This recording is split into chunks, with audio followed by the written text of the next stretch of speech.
Des menaces, de l'intimidation où la mafia montréalaise tirait les ficelles en coulisses. En 2011, la commission Charbonneau a déterré un scandale où la collusion et la corruption faisaient éruption dans l'industrie de la construction à Montréal. Tu t'adaptes ou tu travailles pas à Montréal, c'était aussi simple que ça. Puis ça se passait comment, ça?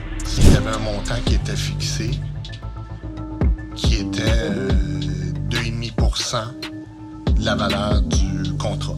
Parfait. C'est de l'extorsion. Le pizzo, c'est une taxe pour assurer la protection des commerçants. Ceux qui résistent, on sait ce qui leur arrive. Évidemment, sont victimes de représailles.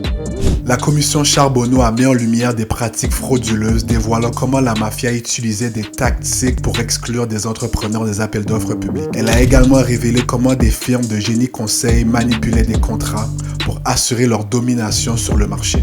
Mais c'est clair que l'intimidation est une tactique utilisée par le crime organisé depuis toujours. Oui. Oui, M. Carrière. Pardon? M. Carrière? Oui. Martin Carrière, Oui, oui. Vous avez fait des travaux en céramique à Montréal? Oui. Oui. On aimerait ça, tu viens plus ici à faire des travaux. Vous êtes qui? C'est correct qui je suis. OK? Parce que la prochaine fois, tu ne passeras pas d'ici. OK? Non, mais monsieur, qui parle, là? C'était averti, c'est fini, OK? Merci, bonjour. Il y a des entrepreneurs qui se sont fait tapocher bien comme il faut.